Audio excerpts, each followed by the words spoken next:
Aqui estamos nós, uma vez mais, o e Personalidades, com mais uma live, tá? Uma live barra entrevista, onde nós de alguma forma tentamos sempre e sempre puxar um diferencial, tá? De conteúdo, de assuntos e muitas vezes questões que muitas vezes não são relembradas, mas são muito atuais. O nosso objetivo sempre de descomplicar essas questões, tá? Sejam os mais diversos assuntos e lá está, dar a cara é uma explicação personalizada sobre exatamente o assunto e o tema que se vai tratar dessa live.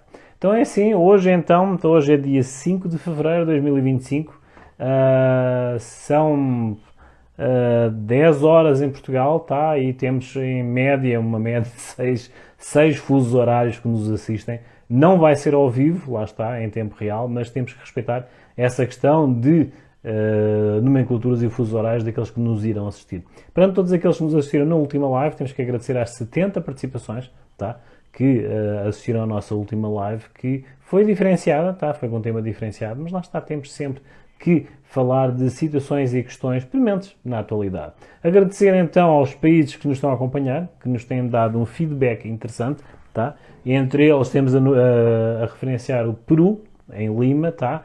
E México, que também nos assistem a posteriori, tá? Comparando e referenciando a questão do fuso horário e respeitando isso normalmente. Então, sem mais demoras, vamos então fazer aqui os convites e temos então a questão de vários convidados das últimas lives que de alguma forma referenciaram e agradeceram por termos temas diferenciados e questões bem diferenciadas para aquelas questões que muitas vezes ninguém pergunta. Tem havido um feedback também dos entrevistados que comentam e fazem perguntas a mim, mas eu geralmente passo sempre os contatos e a referência dos convidados para falarem com eles diretamente, para que de alguma forma haja uma explicação e uma acessibilidade dessas explicações e discursos. Então hoje temos, sem mais demoras, doutor professor Flório António Tasca, tá? Advogado sénior, doutorado em limites e possibilidades em Direito, e vamos falar também de exodireito. O que é exodireito? Mas a seu tempo, então vamos então convidar o professor Flório António Tasca, para participar connosco aqui nesta live. Vamos então fazer o convite. Vamos fazer perguntas bem contextualizadas perante a especialidade do professor. Vamos então ver. Professor, boa noite. É só virar a câmera. Acho que tem que virar aqui, né? Isso, assim, peraí, vamos achar uma posição adequada. Tá bom assim? Perfeito. Já reparei que tem o mesmo penteado que eu, portanto estamos bem. Ótimo, então agradeço demais a oportunidade de estar contigo nesta noite. Como eu estava a fazer a apresentação, então, temos a referência muitas vezes e vamos ter de certeza uma média de 6 a 7 fusos horários que irão assistir à live a posteriori, tá? Mas acho que as pessoas que entrarem então ao vivo teremos todo o privilégio de agradecer. A Cif UFO já entrou, boa noite, e o Daniel Neto também já entrou para assistir. Obrigado por estarem a assistir. Temos então, hoje, sem mais demoras, doutor professor Flório António Tasca. Então, advogado, sénior, doutorado em limites e possibilidades de direito. Mas até chegarmos ao ponto, à cereja do bolo, que irei tocar, vamos então, para quem não os conhece, quem é o doutor Flório António Tasca? Muito bem. Eu tenho uma trajetória acadêmica e profissional na área do direito. Iniciei meus estudos de direito no ano de 1988, na Universidade Estadual de Ponta Grossa, interior do estado, instituição na qual, inclusive, depois tive a honra também de ser professor durante alguns anos, concursado. E depois de concluída a graduação lá em Ponta Grossa, eu fiz todo um ciclo de pós-graduação na Universidade Federal do Paraná, mestrado, doutorado, sempre estudando os direitos das pessoas e suas relações na sociedade. Também, mais recentemente, em 2017, eu concluí a graduação em filosofia na Universidade do Sul de Santa Catarina, o que está sendo para mim de grande utilidade nos estudos que venho desenvolvendo a respeito não apenas de ufologia, como de exociências também. Então, um pouquinho sobre isso é bom, ou será bom a gente conversar em seguida, né? No campo profissional, estritamente, eu sou advogado, já há mais de 30 anos, especializado em recursos cíveis. Então, eu cuido mais de processos de outros colegas, de outros escritórios, quando eles vêm até os tribunais, para fazer aquele acompanhamento, estudo do caso, conversar com os magistrados, fazer defesa oral no dia do julgamento, escrever recursos, essas coisas assim, né? Mas a minha grande paixão ao lado da atuação profissional é justamente esse campo de estudos, esses temas anômalos, que me chamam demais atenção desde pequeno com a ficção científica e mais recentemente com a minha militância mesmo, minha participação em grupos de ufologia e de estudos voltados a essa área exótica. Eu não direi exótica, mas é assim, eu costumo dizer que há aquela cisma, lá está aquela superstição, ou aquela fake news, assim, há um leque enorme para saber, para falarmos sobre os influenciadores, que muitas vezes não têm noção noção ou conhecimento de causa.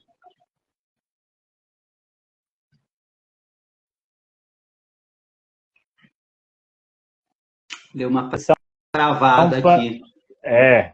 Já vamos, vou ver um corte do sinal. Perante aqueles que muitas vezes não têm conhecimento de causa, há uma imaginação fértil, tá? Mas muitas vezes eu costumo dizer que muitas pessoas que estão dentro dos assuntos da ufologia, maioritariamente, penso eu, e já tenho conversado com bastantes, como o professor sabe, há aquela questão que eu digo sempre o mesmo, que é a minha frase taxativa. São pessoas com conhecimento certo, o know-how correto, no tempo certo, no assunto acertado.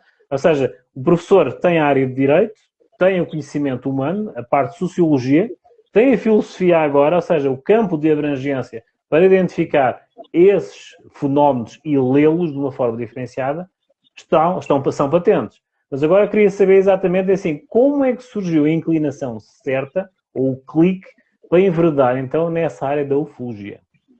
Sim, então, desde pequeno, Rapa, com 7 anos, eu já me encantava com a ficção científica de Jornada nas Estrelas, as aventuras do Capitão Kirk, do Spock de Vulcano, tanto que, aproveitando a oportunidade, eu deixo a todos os que estão nos assistindo, quem venha a tomar contato com esse material depois, e também, eventualmente, a outras humanidades que poderão conhecer isso, os votos de vida longa e próspera, clássicos de Vulcano. Então, ali eu já me interessei demais. Aos 15 anos, eu li Eram os Deuses Astronautas, do Erich von Däniken. E ali o meu interesse, ele se multiplicou, porque daí já, além da ficção científica, né, eu fiquei intrigado com aquela ideia de que no passado remoto da humanidade, alienígenas aqui estiveram, contribuíram para o desenvolvimento da raça humana. Assim, depois, um hiato bastante grande, porque eu fui prestar o serviço militar obrigatório em seguida, né, no Exército Brasileiro. Depois já entrei na universidade, em 88, e aí foi mais recentemente, na década de 2010, que eu comecei a participar de modo ativo desse movimento. Por quê? Por coincidência ou não, foi quando eu assisti algumas palestras com Erich von Däniken aqui em Curitiba.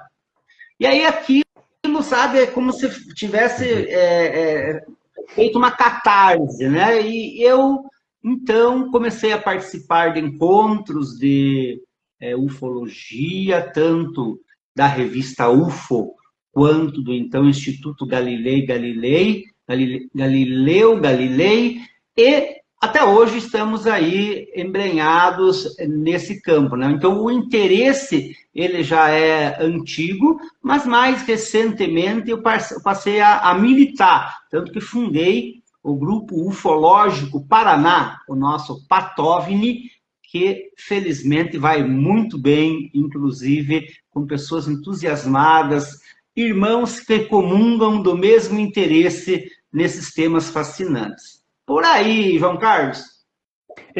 Como eu estava a comentar, e lá está, palavras para quê? Todo esse fundo, toda essa bagagem fundamentada perante essa credibilidade da PATOVNI, lá está, toda a informação que é compartilhada lá tem esse fundamento e tem essas bases de referência. Só então, vou aproveitando, a dona Fernanda Pires Augas também está presente, Edi Cid, boa noite, Gita Asca, boa noite, Jefferson de Produções, Josafá Oliveira, boa noite, e José Barre também está presente a assistir. Obrigado por estarem a assistir. Então é assim, se formos a ver... Um beijo especial aí para Fernanda, do CIF, e para minha filha Giovana, que pelo jeito está nos assistindo também, né?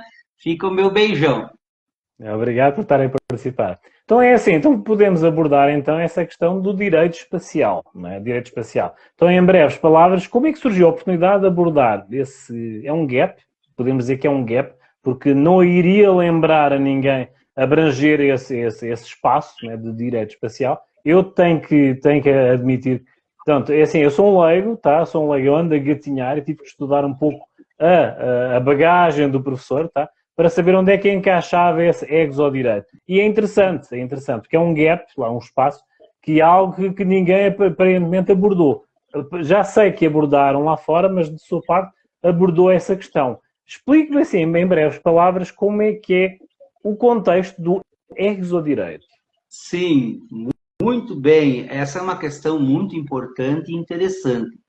Antes, porém, de abordar especificamente o chamado exodireito, deixa eu só fazer uma diferenciação do chamado exodireito para o direito espacial. Por favor. O direito espacial é um ramo do direito internacional público que disciplina a presença humana no espaço exterior.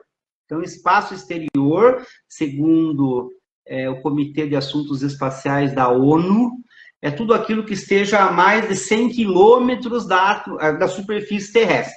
Então, a partir ali do ponto, né, mais baixo ou mais alto, como queira, da superfície terrestre, 100 quilômetros para cima é o espaço exterior. Então, a partir dali, são disciplinadas as relações das pessoas, dos seres humanos, no espaço exterior. Então, há, por exemplo, normas que proíbem a apropriação de qualquer corpo celeste, seja da Lua ou qualquer outro do sistema solar ou fora dele. Há normas que coíbem a militarização do espaço, então, para evitar a colocação de armas no espaço exterior, sobre lixo espacial, sobre, enfim, uma série de temas que têm em comum o seguinte: o ser humano, em si mesmo considerado, e nas suas relações com os semelhantes, uma vez no espaço exterior, seja mediante uma missão governamental, tipo a NASA, seja de empresa privada, não importa, então essas pessoas têm que respeitar um conjunto de regras que estão abrangidas no chamado direito espacial. São tratados internacionais, nem todos os países assinam, ratificam esses tratados, mas uma boa parte do mundo civilizado já aderiu a isso. Qual a diferença do direito espacial para o exodireito? É muito simples, Farrapa. A diferença é que o direito espacial não considera o elemento alienígena, não introduz nas suas normas a presença de outras inteligências que não as humanas. Então, ele é voltado, o direito espacial, exclusivamente ao ser humano, enquanto o exodireito, ele está partindo de um outro referencial, que é o sujeito de direitos não humano, alienígena. ou, se quiser chamar, extraterrestre, entidades biológicas extraterrestres, gostam de dizer alguns órgãos governamentais, inclusive, chame como quiser, mas, nesse sentido, então, é um campo de especulação, porque embora a gente saiba que a presença alienígena no planeta Terra seja bastante antiga, ela se manifesta para a humanidade ou em caráter particular, um contato, uma abdução com uma única pessoa, né? Ou em pequenos grupamentos, como foi o caso lá de 1977, no Pará, a Operação Prato, ou às vezes até assim, sob o ponto de vista da fenomenologia ufológica mesmo, apareceu um disco voador, por exemplo. Aqui em Curitiba, em 1954, Farrapa, um disco voador ficou horas parado no centro da cidade, tanto que foi fotografado, a Força Aérea, enfim, as Forças Armadas lançaram missão para tentar interceptar. Então, nesse sentido, havendo esse elemento alienígena aí, diante da necessidade de regrar as condutas entre humanos e alienígenas, é projetado um novo campo do conhecimento, que está ainda germinando, está em construção, está no início. Eu posso dizer até que, de alguma maneira, estou sendo pioneiro nessa área, porque são poucas as pessoas no mundo que estudam isso. E aí vem a minha formação jurídica, filosófica, contribuir para o entendimento desse tema e também para a conscientização das pessoas, porque eu escrevi este magnífico livro aqui, João Carlos, O Paradigma Alien, Revolução nas Ciências Sociais. Dá uma olhada no baita, com mais de 500 páginas. E esse meu livro, ele postula uma nova teoria filosófica, da filosofia da ciência, que é o paradigma alien, porque a humanidade ainda hoje vive na ciência a crença de que o ser humano é o único ser inteligente de toda a criação, de todo o cosmos. Algo, evidentemente, ridículo, mas é ainda o postulado científico dominante. Só que sinais anômalos que são retratados na ufologia, a presença desses artefatos aqui no planeta que são absolutamente incompatíveis com o atual momento científico e tecnológico da humanidade. Então, a presença desses OVNIs no planeta desafia o paradigma antropocêntrico. De modo que, com base na ideia de revolução científica, que foi elaborado no campo da filosofia da ciência por Thomas Kuhn, está aqui o livro dele, inclusive, A Estrutura das Revoluções Científicas, é que eu desenvolvi essa tese, segundo a qual nós estamos num momento de ruptura, de revolução, de um progresso extraordinário, porque a partir do momento em que a humanidade não tiver já mais qualquer dúvida a respeito da existência dessas outras civilizações, da presença delas aqui no planeta Terra, então toda a estrutura cultural do ser humano vai se transformar. Mesmo ideias religiosas, sociológicas, filosóficas, econômicas, tecnológicas, científicas, éticas, tudo vai sofrer uma grande transformação. Então, a partir daí é que surgem as exociências, ou seja, tudo aquilo que é a ciência natural ou humana que nós consideramos também tem a sua faceta exo. Então, se nós temos uma política terrena, nós temos a exopolítica, que vai pretender disciplinar o convívio político entre diferentes sociedades. Se nós temos sociologia, uma vez diante de uma sociedade alienígena, nós teremos uma exosociologia, e assim como o direito também. Mesma coisa. Só que o campo de incidência, o objeto, é um pouco diferente, né? Porque O direito está em constante evolução e é indispensável para a harmonia, para a possibilidade mesmo, né, Farrapa, do convívio humano. Porque antes vigorava a lei do mais forte, né? De modo que olho por olho, dente por dente, não havia propriamente, né, um limite. Então, as antigas civilizações, a civilização suméria, que um outro dia até a gente pode trocar uma ideia sobre os Anunnaki, né, aqueles que teoricamente teriam contribuído, teriam fundado, ou teriam criado, manipulado geneticamente a raça humana, mas enfim, os próprios sumérios tinham já códigos de leis, e assim veio, né, sucessivamente até o momento atual. E a exopolítica e o exodireito, as exociências, estão olhando para o futuro. Então, nós estamos especulando como poderão ser essas relações políticas, sociais, econômicas, jurídicas e até mesmo familiares, viu, Farrapa? Porque reza a lenda, e a casuística ufológica é bastante rica nisso, que há uniões entre humanos e alienígenas, gerando, inclusive, filhos, descendência. Como eu estava a comentar, assim, nada é por acaso. Nada é por acaso. Agradecer ao Rodrigo Necker, também está-nos a acompanhar. Laura está-nos a acompanhar de Portugal. E Daniela de Egeia. Boa noite, obrigado por estar a participar.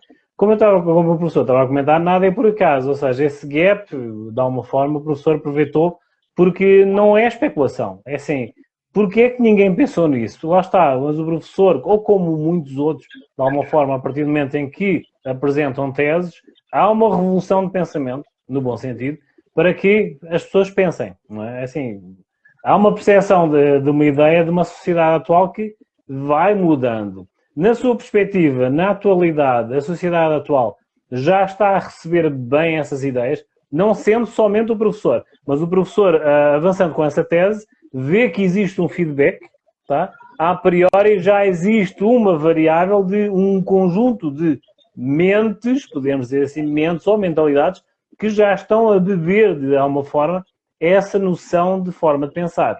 Nota esse feedback positivo da parte da sociedade atual? Sim, sim. Antes, porém, de responder, só fazer uma saudação especial para a grande mestre Daniela Degé, que está conosco, e para todos que estão acompanhando, né? Então, positivo, Farrapa, positivo.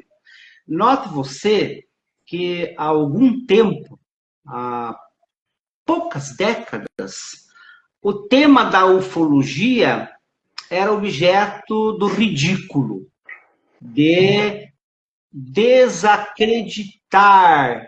Isso muito por conta do acobertamento, claro, das políticas de dissuasão que os grandes governos, desde a década de 1940, 50, passaram a impor ao mundo. Então, normalmente, a pessoa que afirmava ter tido um contato, ter sido abduzida ou algo do gênero, era sujeita a um processo de ridicularização. Era desacreditada totalmente.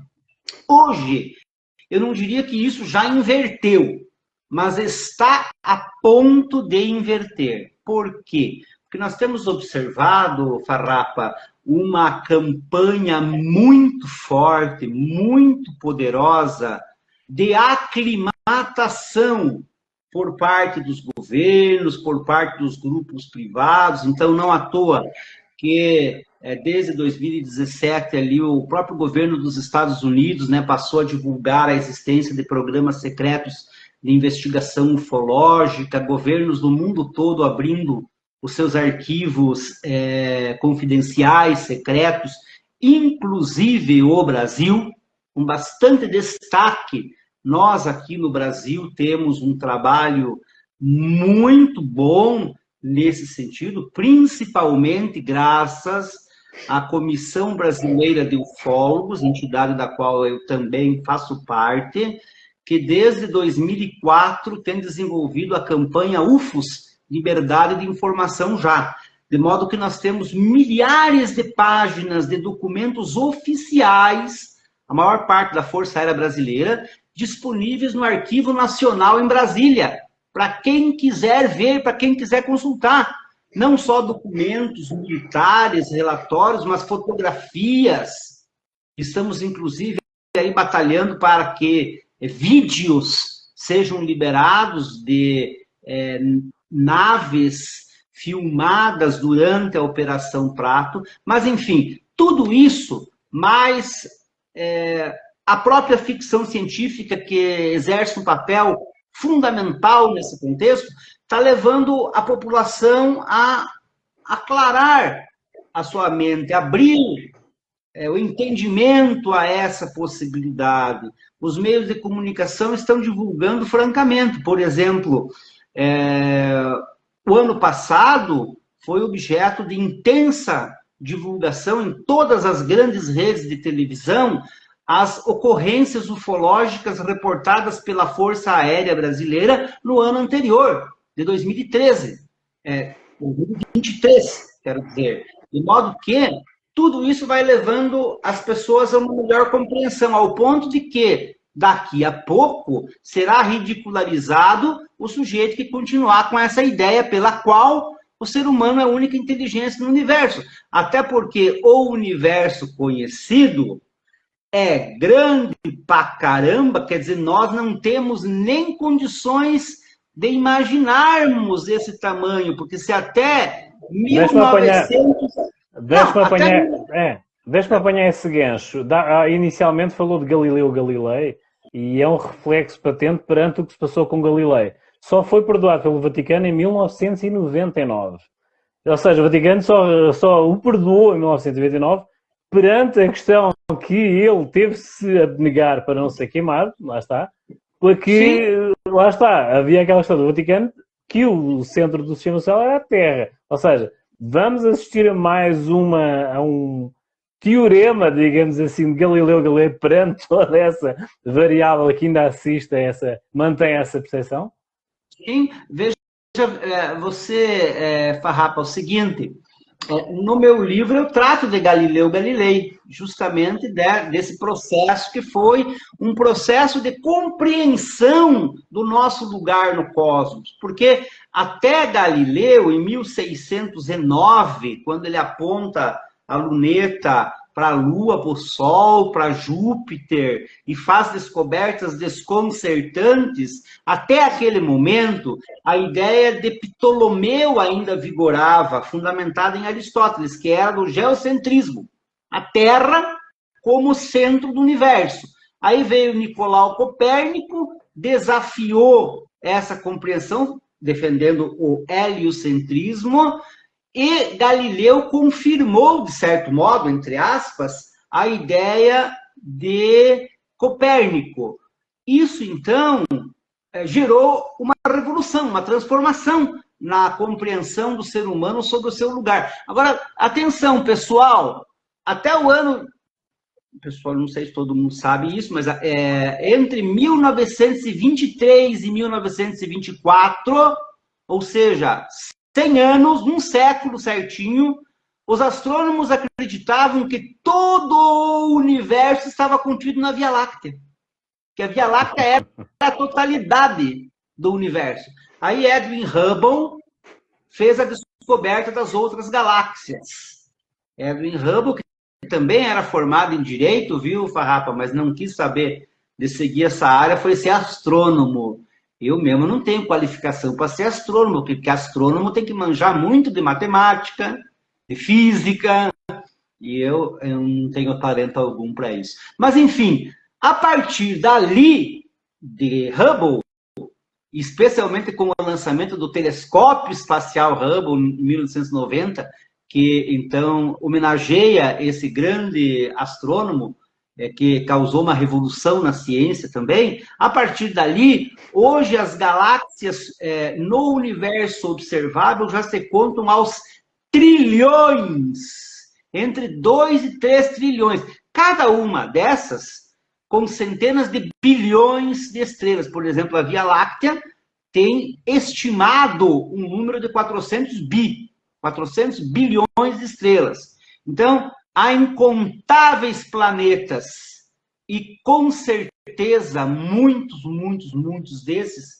com vida inteligente. A equação Drake, Frank Donald Drake, a equação Drake nos dá conta de que deve haver dezenas de milhares de civilizações apenas na Via Láctea. Civilizações, pessoal!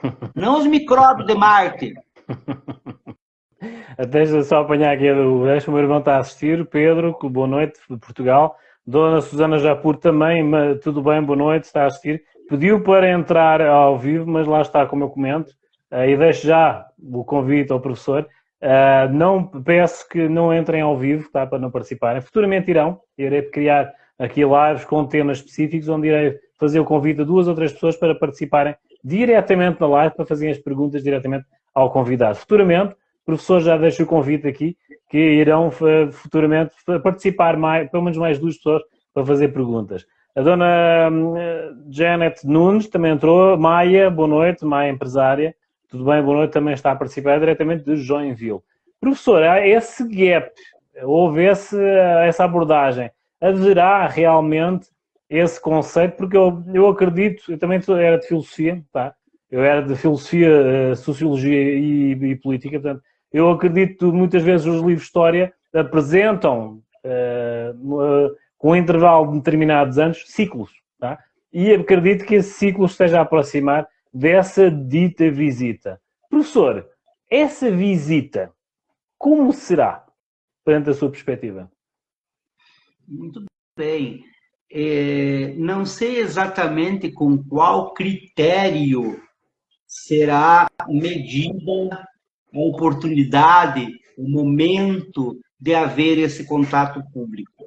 Se nós olharmos a ficção científica, por exemplo, Star Trek, os vulcanos fizeram contato formal com os humanos a partir do momento em que a humanidade desenvolveu o motor de dobra espacial. Então, quando o ser humano desenvolveu a capacidade de viajar mais rápido que a velocidade da luz, eles julgaram que era o momento certo de acontecer esse contato. Entretanto, há aqueles que acreditem, como eu também, que o critério da moralidade ele deve superar o critério científico e tecnológico. Ou seja, o ser humano ainda, na média, não atingiu um desenvolvimento moral suficiente, tanto que as guerras estão aí mostrando isso, né? As desigualdades sociais, a destruição do meio ambiente, o próprio lixo espacial, que eu comentei antes, é um problema enorme que a humanidade está deixando para as futuras gerações, de modo que, por um critério ou por outro, esse contato público vai acontecer.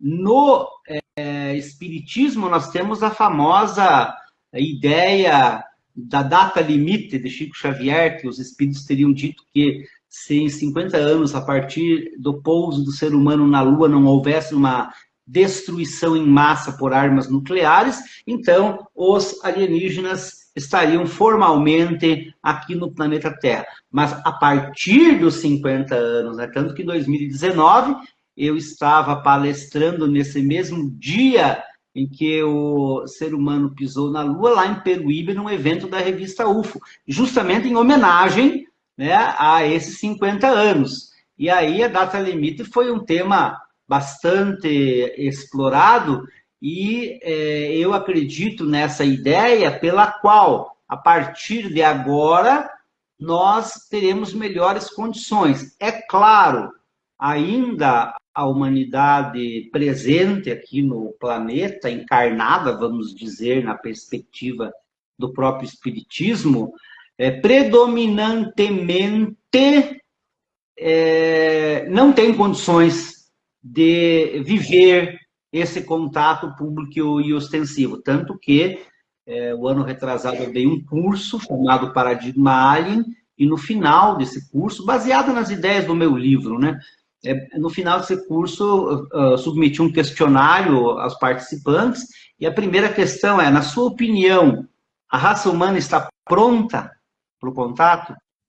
A opinião unânime foi de que não, né? De que nós estamos num processo de aclimatação, de preparo. Talvez nós mesmos que estamos tão entusiasmados com a ufologia, eu me dedico a isso como um hobby, então já há praticamente formalmente 10 anos, foi em 2015 que fundamos o Patovni, né?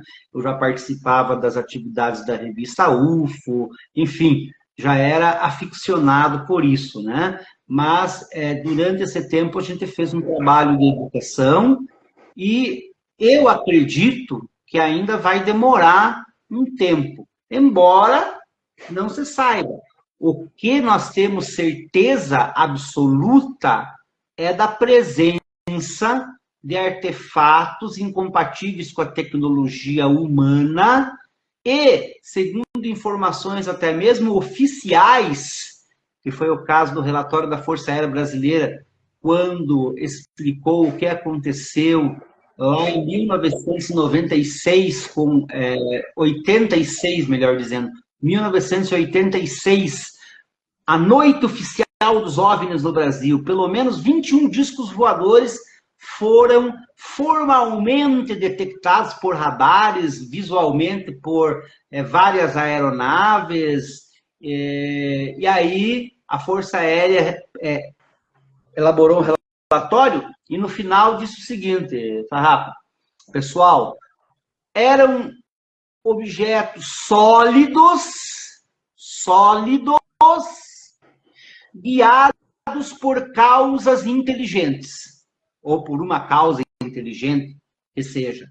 Ou seja, o fenômeno é real, ele está aqui presente, ele está acontecendo, talvez hoje não numa intensidade tão grande quanto na década de 1950, que foi o auge da manifestação ufológica, e eu acredito que principalmente pelo risco de uma guerra nuclear total, por conta da Guerra Fria, então a manifestação ufológica era muito maior do que hoje. Hoje você vê com mais raridade, porque hoje todo mundo tem uma câmera, né? No seu celular, então há muita enganação nesse meio, a pessoa fotografando um inseto achando que é um OVNI, coisa assim, mas de qualquer modo vamos nos valer das informações oficiais, aquelas que vêm dos governos, como é o caso do governo dos Estados Unidos, que tem divulgado relatórios, tem discutido no seu Congresso essas questões. Aqui no Brasil também nós estamos discutindo, tanto que para este ano agora, de 2025, é para ser feita uma audiência pública na Câmara dos Deputados em Brasília, por intermédio de uma iniciativa da Comissão Brasileira de Ufólogos também, para discutir essa temática. Então, o que eu acredito? Que nós estamos aí nessa aclimatação, nesse preparo, nessa educação, nesse processo educativo, para que as futuras gerações, Farrapa, então possam sim conviver pacificamente, harmoniosamente com outras inteligências, porque Jesus já dizia na sua palavra, né? Na casa do meu pai há muitas moradas. De acordo, eu tenho que, muito humildemente, tenho que admitir que, de acordo com o facto de ter acedido a muita informação dos seus pares, portanto, estamos a falar do Gebert, ainda era vivo, do Jackson de Camargo, de sua parte, de muitos dos seus pares aqui em Curitiba, e então aborda-se, como o professor está a abordar, N temas que de alguma forma fundamentam a presença. Mas eu presumo, um leigo a fazer essa pergunta, eu presumo que eles já estejam aqui. Porque eu não acredito que uma inteligência, na verdadeira acesso da palavra, seja inteligente e tenha uma inteligência superior à nossa, não é? Que o planeta Terra é um laboratório, tá? A priori, existem teorias. Quando eu fiz a entrevista com o Jackson Camargo, perguntei, será que somos um laboratório mesmo? Ou seja, somos somos ratinhos do laboratório vistos à distância e a ter uma perspectiva de estudo científico, porque existem as abduções, existem todos esses fenómenos que, de alguma forma, eu lhe perguntei que possivelmente seríamos ratinhos de laboratório. Mas avançando um pouco mais, professor, existe aquela famosa frase que se diz que eles já estão entre nós.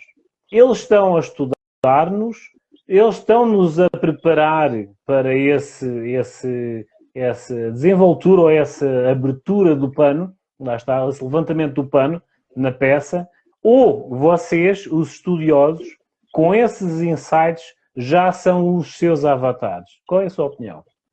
Olha, eu penso que há várias raças alienígenas que estão efetivamente baseadas na Terra. Tanto que a literatura especializada, poderia citar o professor Michael Salla e outros também, indicam a existência de bases secretas, subterrâneas, submarinas, operadas em convênio por governos e alienígenas. Então, acredito que estejam aqui baseados. Isso tem origem ali em 1956, quando reza a lenda, o presidente Eisenhower nos Estados Unidos recebe uma equipe, um grupo de alienígenas, e com esse grupo, então, estabelece um acordo de cooperação. Esse acordo de cooperação implica uma possibilidade dessa raça alienígena realizar experiências conosco, com os seres humanos, com o bioma todo do planeta, né? Com os animais, enfim, porque também é muito comum ali a abdução de bovinos, e enfim. Então, eu acredito que esse interesse, entre aspas, científico de pesquisa, por parte de algumas raças, ele realmente exista, né? Que nesse ponto, nessa perspectiva, então, não só a nossa biologia, mas a própria sociedade pode ser objeto de estudos.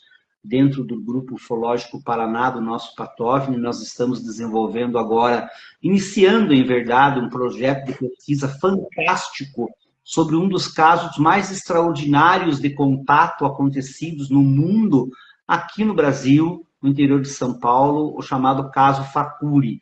E a partir dele a gente percebe, né, como há um interesse do conhecimento da própria sociedade, da psicologia humana, dos seus costumes, né? Então, é como nós estudarmos, Papa, outras espécies não humanas aqui no planeta. Então, agora vou apanhar esse gancho agora. Sim. Exatamente o que eu fiz a pergunta, ou seja, será que eles estão a fazer aquela perspectiva que nós sempre fizemos, que o modus operandi é o mesmo, é o estudo científico, é o processo, etc. Mas agora eu vou apanhar aquela parte mais filosófica ou mais científica, professor. Eu fiz a mesma pergunta ao Jackson de Camargo. Não é do nada, mas o facto é que o é, esses insights de determinados assuntos ou ideias de justificativas perante fenómenos, que muitas vezes a curto e médio prazo se concretizam como uma ideia de facto e real, tá? Esses insights que vocês, pensadores científicos diretamente relacionados ao caso da ufologia, quando têm determinados insights, como é que os recebem? A minha pergunta é, será que vocês já são avatares? Porque existe uma ligação. Entenda a minha pergunta, porque, assim, Galileu Galilei baseou-se em Copérnico, tudo bem. Mas, na atualidade, entende? Há sinais, há frequências, há ali qualquer coisa que um leigo está a perguntar. Será que... Sim. Essa é uma questão muito interessante, mas muito interessante mesmo. Inclusive, quando eu terminei o curso de filosofia, a gente tem que defender uma ideia, né? Um TCC, um trabalho de conclusão, como se fosse uma tese. E a minha tese foi exatamente sobre isso. Eu estudei os filósofos da antiga Grécia e eles investigavam a origem de tudo, eles investigavam a natureza. Então, Tales de Mileto dizia que tudo surgiu da água, Aí tem o outro que diz da terra, do ar, né, da água, do fogo. Heráclito mesmo era o filósofo do fogo, da transformação, né? Demócrito, com a sua teoria atômica, Anaxágoras tratava das chamadas sementes estelares. Então eu fiz uma comparação, Farrapa, com as descobertas atuais da ciência, da cosmologia. Por exemplo, quando Heráclito diz que tudo surgiu do fogo, nós podemos interpretar que todos os elementos químicos pesados que formam a vida na Terra surgiram a partir da explosão de supernovas. Então, de certo modo, a origem é essa do fogo, entre aspas, né? Claro, né? Quando ele diz assim que tudo está em movimento, tanto a física de partículas prova isso, quanto a própria cosmologia prova isso. Aí o outro lado, Demócrito da teoria atômica. O átomo só foi descoberto cientificamente no século XIX, Ruthendorf. Né? Aí o outro lado, as sementes estelares. A física de partículas mostra justamente que tudo é feito por certas sementes, inclusive o bosão de Higgs. Aí eu devolvo a pergunta para você. Como é que esses caras, há 2.500 anos, tiveram essas ideias? Como eles puderam ter tido essas ideias? Acertando, ou seja, né, só com base na razão? Então, aí as teorias são as mais diversas, né? Tanto que o tema do meu trabalho foi intuição científica dos pré-socráticos. Então, eu abordei a ideia filosófica de que isso é intuição, e que a intuição também é um modo de você aprender conhecimento, de você conhecer as coisas. Né? Então, voltando para a tua questão agora, né? Pode ser isso, na perspectiva espírita, vamos dizer, né? Daí há outras explicações. O espírito já veio mais desenvolvido com aquele conhecimento, ou então algum espírito soprou na orelha dele, ou algo assim. Aí, na perspectiva alienígena, nós podemos tratar de contatos, de implantes, de programas mentais, porque tudo isso também é explorado na casuística ufológica. Tudo isso também é objeto de questionamento. Por exemplo, tem alguns que dizem, não, Leonardo da Vinci e tantos outros gênios não eram humanos, não poderiam ser humanos. Né? Eu não chegaria a tanto, mas se pudessem ter algum contato, reza a lenda que Tesla tinha mesmo, enfim. Né? O básico, vou dar um exemplo básico. Júlio Verne. É só falar de Júlio Verne. Sim. Expliquem, submarinos, viagem à Lua, então, assim, expliquem isso. Assim, onde é que ele foi buscar aquelas ideias? Estamos a falar num século que, é o início da Revolução Industrial, tudo bem, mas onde é que ele desenvolve esse insight para? Por exemplo, Nostradamus, né? Michel de Nostradamus. Segundo eu vi uma biografia dele, ele entrava em transe, né? E nesse transe ele via os acontecimentos futuros. Né?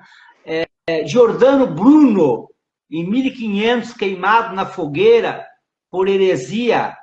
Bruno escreveu um livro onde ele defendeu que o universo era infinito, que cada pontinho que se via no céu era uma estrela, um sol, ao redor do qual havia planetas, muitos planetas habitados. E disse que ele teve essas visões em sonho. Ele sonhou. Né? Então, aí entra, claro, teríamos que ter, né, um outro momento para discutirmos isso, né? Mas desdobramento astral, né, a possibilidade de certas pessoas entrarem em contato com realidades alternativas, etc. Mas essa é uma outra conversa, Farrapa. Mas lá está, a pergunta é assim, vocês consideram-se avatares nesse sentido? Porque há insights. Eu me considero um curioso só. Tanto que o pessoal costuma perguntar, né? Mas você já teve contato? Você já viu uma nave? Então, eu sempre respondo, não. Em nível consciente, eu não tenho qualquer experiência anômala, nenhuma. Nunca vi um fantasminha, por acaso, assim. Nunca vi uma nave espacial, nunca recebi uma canalização telepática, nada, nada, nada. Agora, um outro dia, se você quiser conhecer, se o pessoal aí que estiver assistindo quiser conhecer o caso do meu primo, Antônio Nelson Tasca, abduzido no ano de 1983 aqui no Brasil, e que, reza a lenda, teria tido 2 filhos com uma mulher alienígena. Essa é a conversa também para um outro momento. Interessante, interessante. Professor, então lá está. Podíamos ficar aqui a noite toda. Vou ter que o convidar para uma próxima oportunidade, sem dúvida, porque muitos assuntos interessantes vão surgir e fazer o convite para mais que queiram participar. Professor, agora vamos à segunda parte da entrevista. Lá está, que agora tivemos a apresentar o rótulo, lá está, uvas e personalidades, é exatamente isso. Tivemos a mostrar o rótulo, tivemos a observar a garrafa, tivemos a ver o contra-rótulo, vimos com que essa personalidade, com que tipo de harmonizações é que é feita, ou que é aconselhado, não é? Agora vamos abrir a garrafa e vamos ver então como é que é a uva do professor. Professor, um livro que tenha sido referência na sua vida. Admirável Mundo Novo, do Aldous Huxley. Embora eram os deuses astronautas também, 1984 também, mas quando eu li Admirável Mundo Novo, eu fiquei muito fascinado. Ficção científica, mas uma realidade possível. Uhum. Se a sua vida fosse um livro, que título teria? Esta agora você me pegou, né? Sou neto de Copérnico e filho de Galileu.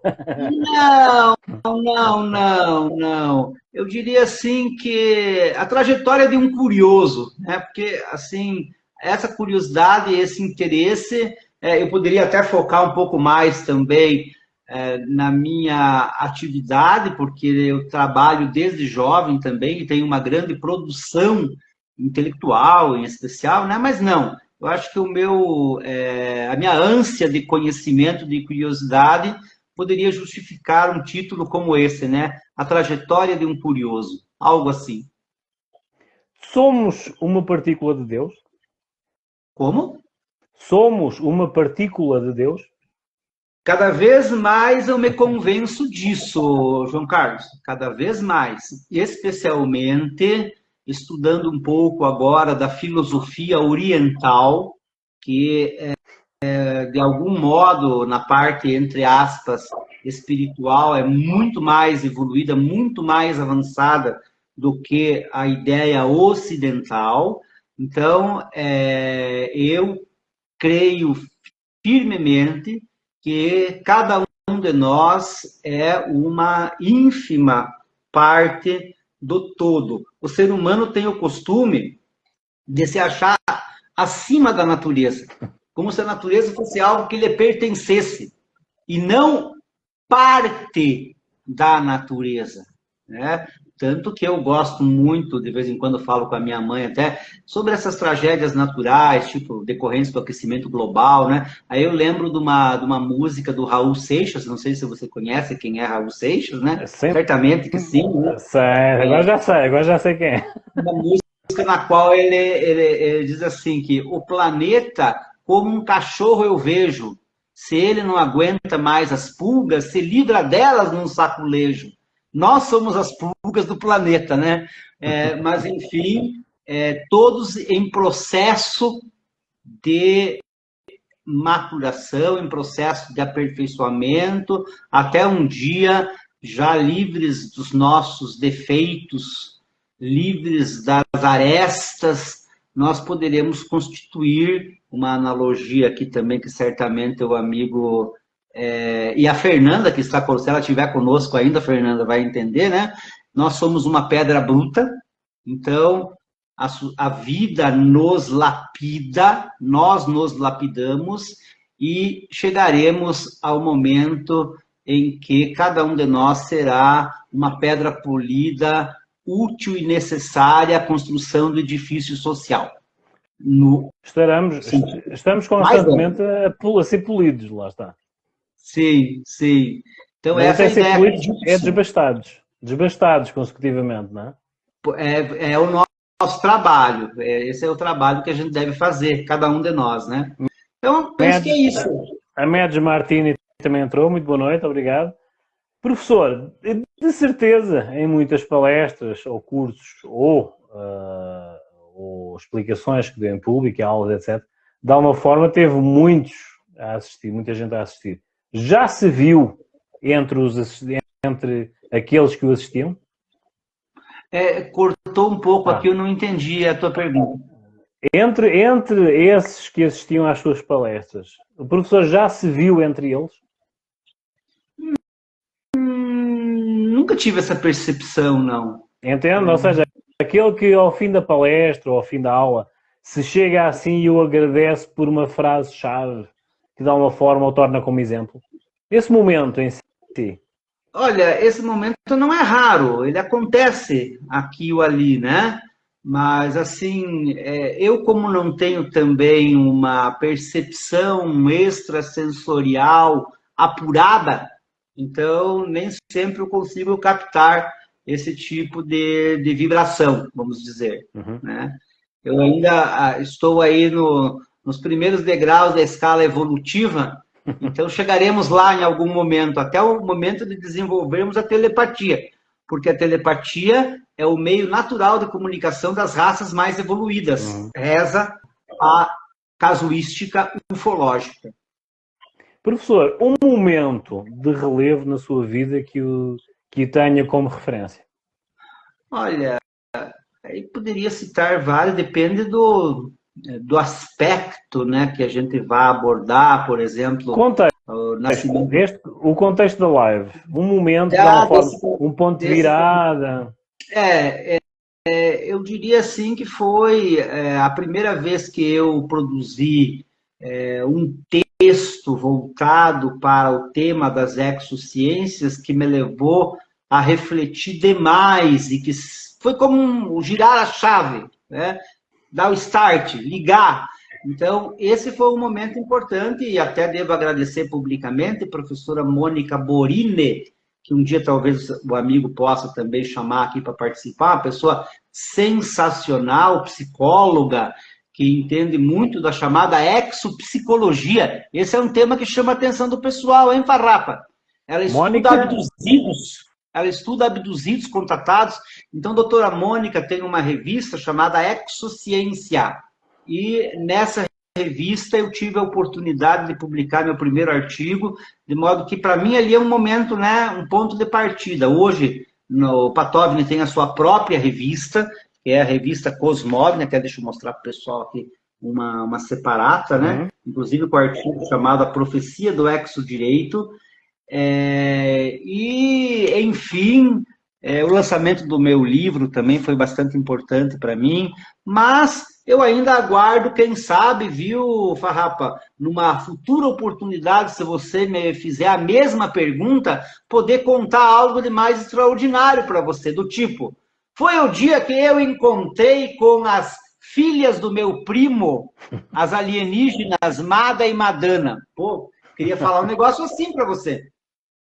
Seria uma exclusividade, seria um exclusivo aqui, um exclusivo. Professor, e agora, finalmente, eu queria então as suas considerações finais, tá? Agradecer. Vamos falar novamente, se me der essa oportunidade e o privilégio de falarmos sobre mais. Futuramente, depois nos bastidores, vou pedir então que o professor faça então essa ponte com a professora doutora Mônica Borini, presumo, tá? Sim. Para fazermos essa proximidade de assunto, que deve ser muito interessante. O contato dela para você é fantástico, como outros do nosso grupo ufológico Paraná, o Patovni, também. Inclusive o Jackson Camargo, que você comentou aí, está sempre junto conosco também, na CBU, na Comissão Brasileira de Ufólogos, e muitos outros que são até mais qualificados do que eu para tratar desse tema. Eu, como disse, sou um curioso, né, Farrapa? Mas aproveitou o gap e está a falar de exo. Portanto, esse gap é seu, senão ninguém o tira. Vamos, então, dar uma mensagem final aqui a quem está conosco, né? Pessoal, esses temas são da mais absoluta relevância para o futuro da humanidade. É bastante provável que não sejamos nós aqui, pelo menos eu e você, né, Farrapa, que já passamos dos 50, né? Então, não seremos nós, talvez, que tenhamos a oportunidade de conviver com esses irmãos estelares. Entretanto, é certo que o contato público será feito, ocorrerá. A partir desse momento, a humanidade vai se ver numa outra condição, por exemplo, na condição de participar de uma comunidade estelar, e aí o planeta Terra, né, vai ter que mudar toda a sua estrutura política, cultural, enfim, para poder se integrar a essa comunidade. O choque de cultura também, com o encontro alienígena, vai ser algo extraordinário, que vai levar a uma transformação enorme na sociedade humana, e esperamos sempre rumo ao progresso. Porque há aqueles pessimistas, né, Farrapa, que dizem que os alienígenas querem nos dominar, vão invadir o planeta, isso e aquilo, vai matar todo mundo. Não, eu sou dos otimistas, daqueles que veem esse futuro como uma possibilidade extraordinária de convívio, porque, com certeza, como diria o Frei Bruno, queimado na fogueira em 1500, né, Deus não poderia ser tão pequeno a ponto de criar um único mundo habitado. Há infinitas inteligências e Deus nunca para de criar. Então é isso, amigo. Agradeço demais e deixo novamente a saudação do planeta Vulcano, vida longa e próspera, para todas as humanidades. Professor, tivemos uma média de, a priori, perto de 20 e trocos, 22, 23 pessoas a assistirem, agradeço. Entrou agora a dona Edi CD, boa noite, André Clava também e Fabrício Silva, boa noite, Vossa Graça. Então é assim, inscrevam-se, vejam o canal do Patovni, tá? Aproveite já aqui a mensagem. Entrem em contato com o professor, tá? É assim, muita documentação comprovada. Estamos a falar de alguém com filosofia, direito, uma lasca de política, mas lá está bem inserido no tema global e expande a questão de sem limites, mas sem limites, do exo, para que de alguma forma haja uma absorção dessa noção e desse pensamento, para que nos habituemos à ideia e que não somos os únicos que estamos aqui, porque assim ainda temos muito que aprender, porque lá está, não somos os únicos.